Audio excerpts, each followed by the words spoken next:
बिस्मिल्लाहिर्रहमानिर्रहीम। अस्सलाम वालेकुम। I am miss Shaista, teacher of metropolitan foundation school. आज मैं मंथ ऑफ सितंबर के चैप्टर की रीडिंग स्टार्ट करती हूँ। मंथ ऑफ अगस्त का काम हमारा कंप्लीट हो चुका है, ठीक है। आज मैं मंथ ऑफ सितंबर का चैप्टर की रीडिंग स्टार्ट करती हूँ। Now open book, page number 19। Page number 19। Chapter का नाम क्या है? अच्छी आदतें। अच्छी आदतें, ठीक है ना। आदतें किसको कहते हैं? जो हम काम करते हैं, जैसे हम रात में ब्रश करते हैं, सुबह ब्रश करते हैं, अपने जिस्म को साफ रखते हैं, रोज़ाना नहाते हैं, अपने हाथ को साफ रखते हैं। तो ये जो हमारे काम होते हैं ना, ये सब हमारी अच्छी आदतों में आते हैं, ठीक है। और अच्छी आदतें सबको पसंद होती हैं। आप जितने साफ सुथरे रहेंगे तो सब आपको अच्छा बोलेंगे और आपको पसंद करेंगे, ठीक है। चैप्टर का नाम क्या है? अच्छी आदतें। अब मैं रीडिंग स्टार्ट करती हूँ, आपने मेरे साथ साथ रीडिंग करनी है।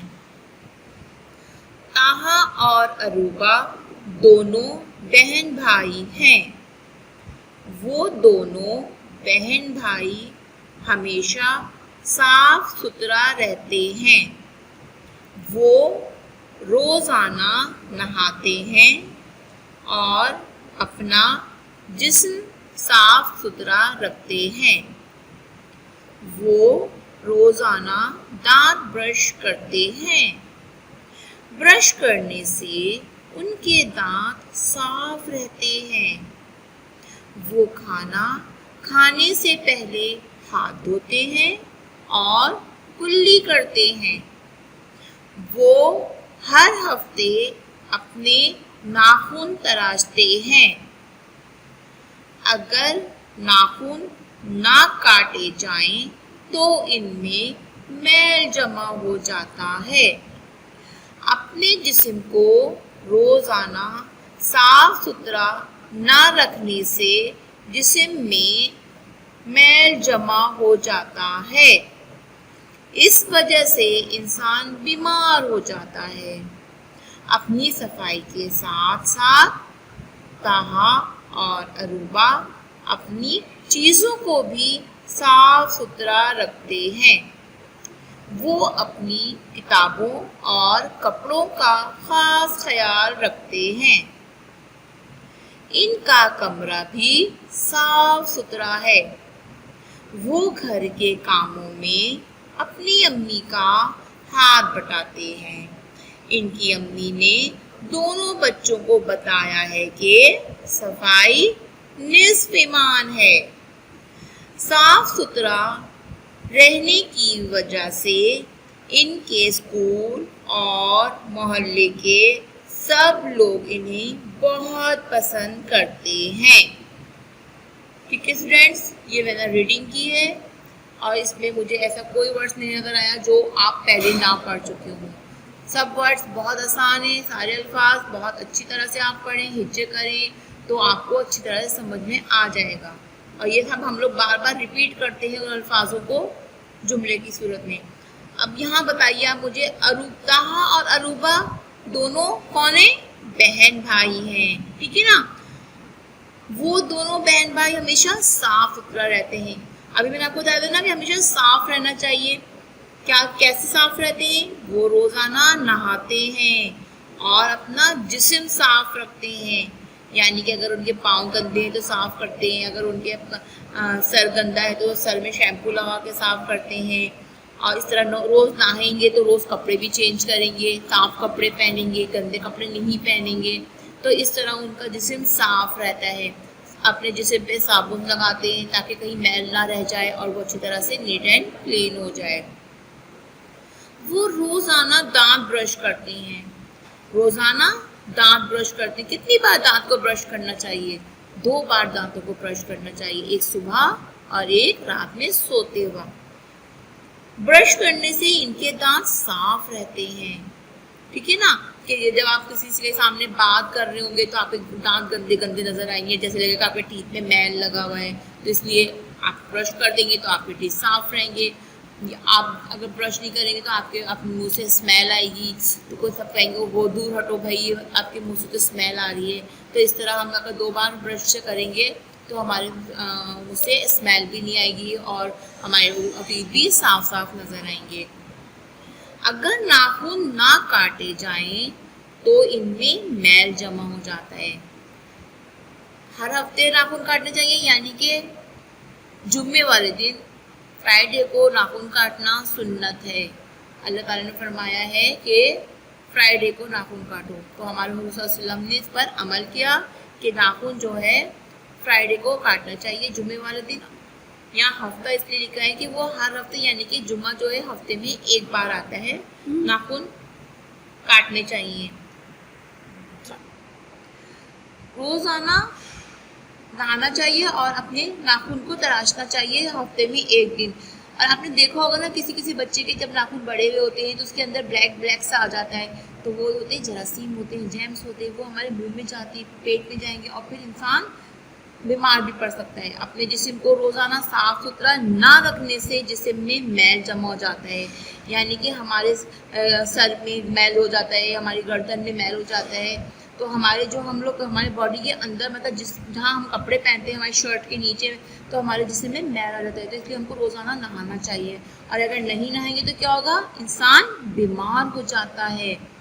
ठीक है, अपनी सफाई के साथ साथ ताहा और अरूबा अपनी चीज़ों को भी साफ सुथरा रखते हैं। ठीक है, ये नहीं कि सिर्फ नहाना चाहिए और टीथ साफ करने चाहिए, बल्कि अपनी किताबों को, अपनी चीज़ों को भी साफ सुथरा रखना चाहिए। ऐसा ना हो कि जो कवर चढ़ा हुआ है वो हमारी बुक से कवर फट जाए, या अंदर कॉपी हम लोग यूँ फेंक के उठ जाएं कि बस होमवर्क किया और कॉपी बिस्तर पे डाल दी। इस तरह कॉपी ख़राब हो सकती है, कहीं पानी भी गिर सकता है, कोई फाड़ भी सकता है, कोई पेज फट सकता है। तो इसलिए अपनी कॉपी का, अपनी चीज़ों का ख्याल रखना चाहिए, अपनी चीज़ों को जगह पे रखना चाहिए। कोई टॉयस हैं तो उनको जगह पे रखें, आप कुछ खा रहे हैं और रैपर है तो उसको डस्टबिन में डालें। तो इस तरह से हमारा रूम खुद ब खुद साफ रहेगा। जब आप फैलाएंगे ही नहीं तो रूम अच्छा रहेगा। अपनी किताबों और कपड़ों का ख़ास ख्याल रखें। अपने कपड़े जहाँ से उतारें तो फिर बाहर डाल दें, वॉशिंग एरिया में डाल दें। इस तरह से अपने कमरे को नीट एंड क्लीन रखें। कमरा भी साफ रहता था और घर के कामों में वो अपनी अम्मी का हाथ भी बटाते थे। आप बटाते हैं अपनी अम्मी का हाथ? यानी कि जब हम लोग खाना खा रहे होते हैं तो आप बर्तन रख के आ जाइए किचन में, ग्लास रख कर आ जाइए। जब खाना लग रहा हो तो आप वहाँ पे छोटी छोटी चीज़ें रख लीजिए, मम्मा के साथ मिलके बर्तन रखवा लीजिए टेबल पर कि अब एक सब खाना खाएंगे, और पानी का देख लीजिए। और बाद में जब खाना खा ले तो भी आप वापस रख कर आइए। तो ये छोटे छोटे काम जो होते हैं ये मम्मा के साथ करने चाहिए। और उन दोनों की अम्मी ने उनको क्या बताया था कि सफाई निस्फ ईमान है। ठीक है, यानी कि अल्लाह ताला ने कहा है कि सफाई निस्फ ईमान है, हमें हर हाल में सफाई का ख्याल रखना चाहिए। साफ सुथरा रहने की वजह से इनके स्कूल और मोहल्ले के सब लोग इन्हें बहुत पसंद करते थे। यानी कि वो इतने साफ सुथरे रहते थे, खेलते भी थे तो ऐसा खेल खेलते थे जिसमें कपड़े नहीं गंदे हों, जिसमें बहुत मिट्टी विट्टी नहीं लग जाए, या बाहर गली में ऐसे कोई गंदी जगह पे बैठते नहीं थे। तो वो लोग अपना ख्याल रखते थे। लेकिन खेलना भी ज़रूरी होता है, लेकिन ऐसा खेल खेलें जिसमें हमारे ऊपर गंदगी ना आए, हमारे कपड़े गंदे ना हो। अभी अभी आप नहाकर साफ कपड़े पहन के बाहर गए हैं और दोबारा आके आप कपड़े चेंज कर रहे हैं, ऐसा नहीं होता है। दिन में एक बार कपड़े चेंज करने चाहिए, लेकिन फिर बाकी टाइम अपने कपड़ों का ख्याल रखना चाहिए। तो उनके स्कूल में भी सब उनकी बहुत तारीफ़ करते हैं उन बच्चों की, और मोहल्ले में भी सब बहुत तारीफ़ करते हैं। स्कूल में भी आपने देखा होगा, याद होगा आपको, कि टीचर बोलती हैं कि जिसका यूनिफॉर्म नीट एंड क्लीन है उसको स्टार देंगे। ठीक है ना, ताकि उनको सर्टिफिकेट भी दिया जाता है नीट एंड क्लीनेस का, कि बहुत अच्छे अच्छे से लगते हैं। देखिए यहाँ पर ये शावर ले रहे हैं, नहा रहे हैं ना, रोज़ाना नहाना चाहिए। ये स्कूल जा रहे हैं, यूनिफॉर्म देखिए प्रॉपर तरीके से नीट एंड क्लीन है। और यहाँ पर देखिए ये अपनी चीज़ों को सबको एक जगह कर रहे हैं, डस्टबिन में डाल रहे हैं अगर ख़राब चीज़ें हैं, या फिर ऐसे कि आपकी बास्केट रखें जिसमें आप लोग अपने टॉयस वगैरह जमा कर लिया करें, बाहर ना फैलें। तो ये सब चीज़ें इंसान को साफ़ सुथरी रखती हैं। ठीक है, ये हमारा चैप्टर कंप्लीट हुआ है। इसको आप अच्छी तरह से रीड कीजिएगा, एक्सप्लेन कर दिया है मैंने, इसको समझिएगा कि इसमें क्या क्या बातें बताई गई हैं। अब हम लोग नेक्स्ट पेज ओपन करते हैं, अपना वर्क स्टार्ट करते हैं। Page number 20, page number 20, date mention कीजिए। फिलिंग द ब्लैंक्स, खाली जगह पुर करें। ये काम बुक में ही आपने करना है, कॉपी में नहीं कीजिएगा, ठीक है ना। जो काम बुक में करने का होता है वो सिर्फ बुक में करते हैं, जो ठीक है, ये काम हमको बुक में ही करना है। चलिए रीड करते हैं। ताहा और डैश बहन भाई हैं। ताहा और डैश कौन थे बहन भाई? बहन का क्या नाम था बताइए जी, वेरी गुड। कौन थे? अरूबा। ताहा और अरूबा बहन भाई हैं। नंबर 2, वो खाना खाने से पहले डैश धोते हैं। वो खाना खाने से पहले डैश धोते हैं। क्या धोते हैं जी? वेरी गुड, हाथ धोते हैं। आप लोग धोते हैं ना खाना खाने से पहले, ठीक है। नंबर 3, इनकी वालदा ने बताया सफाई डैश ईमान है। क्या बताया था? अरूबा और ताहा की अम्मी ने क्या बताया था कि सफाई निस्फ ईमान है। निस्फ कहते हैं आधा, ठीक है ना। सफाई निस्फ ईमान है। नंबर 4, वो रोजाना दांत डैश करते हैं। क्या करते हैं? आप भी करते होंगे ना। क्या करते हैं वो? रोजाना दांत ब्रश करते हैं, ब्रश करते हैं, ठीक है।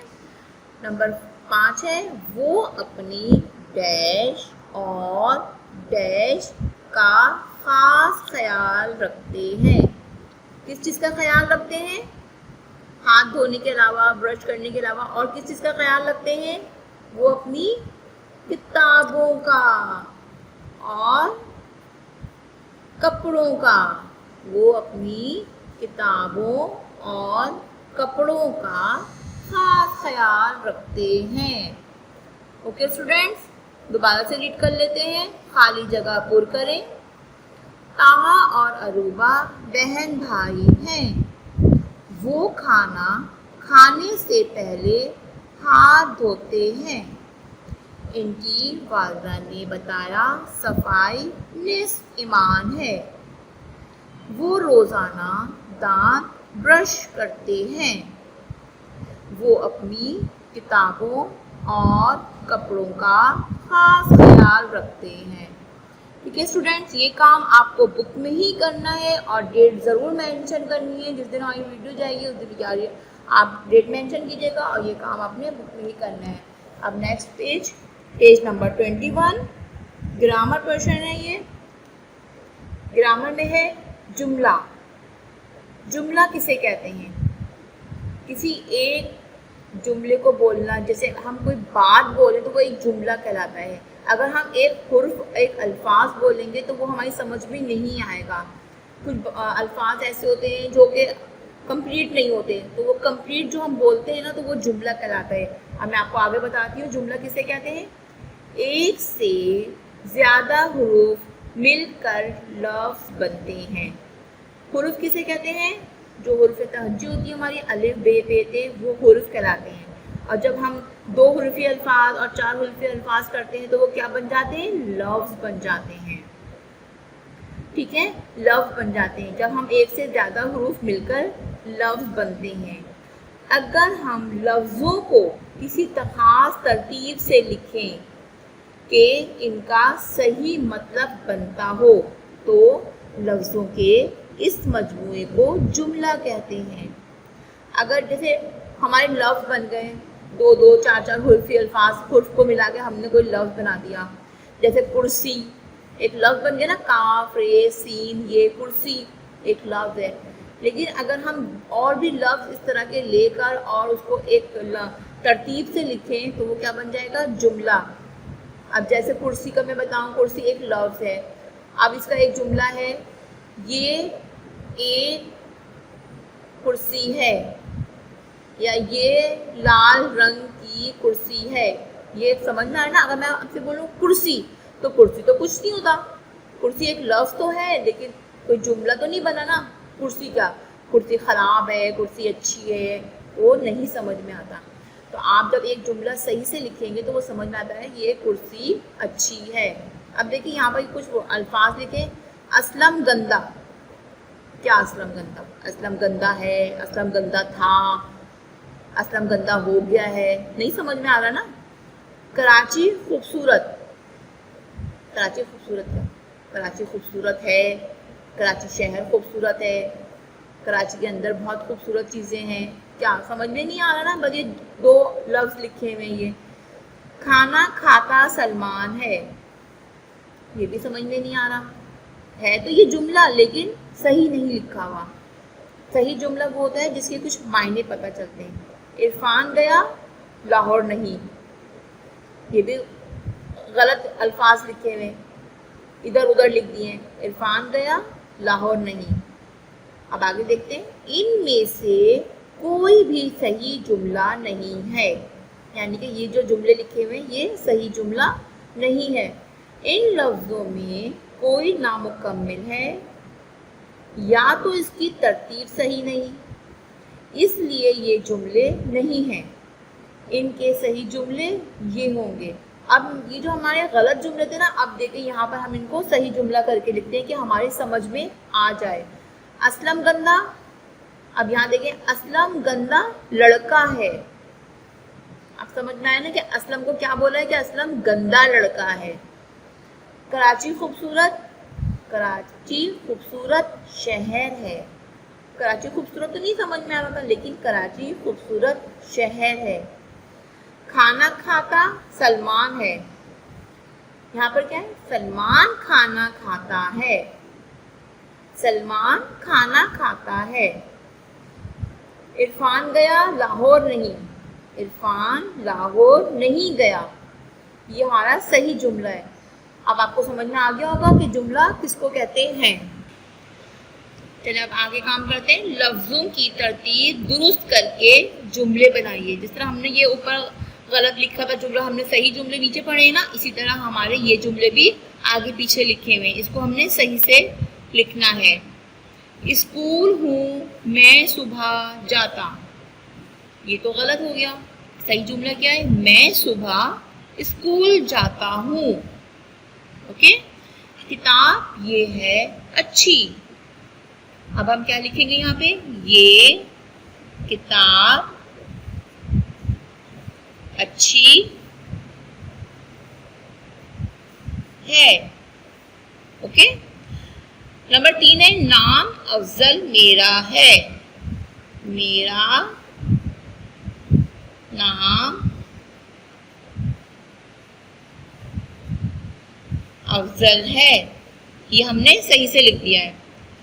दरख्त फल उगते में हैं, फल दरख्त में उगते हैं।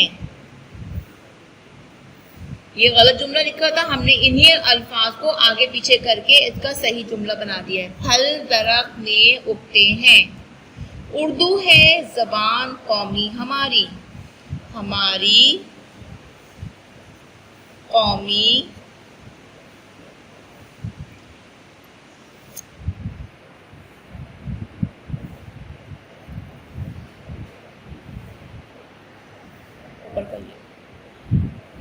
हमारी कौमी ज़बान उर्दू है। ओके स्टूडेंट्स, ये वो वर्ड्स जुमले थे जो इनमें से ही हमको सही करके लिखना था। ये आगे पीछे लिखे हुए थे और हमको इन्हीं अल्फाजों को सही करके तरतीब से लिखना है, तो ये हमारा एक जुमला बन गया। ओके। अब देखिए नीचे देखते हैं, दिए गए लफ्ज़ों में एक लफ्ज़ की कमी है जिसकी वजह से जुमला पूरा नहीं बनता, तरतीब दुरुस्त करके कमी पूरा करें। ये वाले जो जुमले लिखे हुए हैं इसमें कोई एक लफ्ज़ कम लिखा हुआ है, ठीक है, नहीं लिखा हुआ, तो वो आपको खुद से जुमला बनाते वक्त सोच के लिखना है। तो अब मैं आपको बताती हूँ। उस्ताद पढ़ाया सबक, अभी जुमला कंप्लीट किया हमने, उस्ताद ने सबक पढ़ाया। अब देखिए यहाँ पर हमने ने नहीं लिखा हुआ था, यहाँ पर हमने ने लिख दिया है। उस्ताद ने सबक पढ़ाया। है कमजोर वो, है कमजोर वो बहुत, ये हम देखिए हम एक नया अल्फाज लिख रहे हैं, वो बहुत कमजोर है, वो बहुत कमजोर है। हमने ये अलग से लिखा है खुद से, यहाँ नहीं लिखा हुआ, लेकिन ये जुमला सही नहीं था तो हमने इसको सही करके लिख दिया है। मैंने किया हासिल, मैंने क्या हासिल किया, मैंने क्या हासिल किया, ठीक है ना। ये जुमला आप देखिए, ये 2 बार लिखेंगे हम क्या, लेकिन एक दफा आ रहा है क्या पूछने, एक दफा जुमला मुकम्मिल करने के लिए आया। यहाँ पर आएगा क्वेश्चन मार्क, सवाली निशान, क्योंकि हमने सवाल पूछा है मैंने क्या हासिल किया। नंबर 4 है बुलंदी वाक़े पर है, बुलंदी वाक़े पर है, क्या आएगा इमारत, इमारत बुलंदी पर वाक़े है। ओके, आप हाल का है, आप का क्या हाल है। इसमें भी सवाल पूछा जा रहा है आपका क्या हाल है, तो यहाँ पर भी सवाल निशान आएगा। ये हमने एक एक लफ्ज एक्स्ट्रा लिख के इसको मुकम्मिल किया है, ठीक है ना। इसमें कमी थी तो हमने इन सब में एक एक लफ्ज को लिख के मुकम्मिल किया है, ठीक है स्टूडेंट्स। ये हमारा काम कंप्लीट हुआ। चैप्टर अच्छी आदतों का ये चैप्टर हमने कंप्लीट किया, और ये सब काम बुक में ही करना है, कॉपी में नहीं करना, और डेट ज़रूर मेंशन करनी है, ठीक है। अपना बहुत ख्याल कीजिएगा, हमें व्हाट्सएप पे ज़रूर सेंड कीजिएगा ताकि हम काम चेक कर लें। अल्लाह हाफिज़।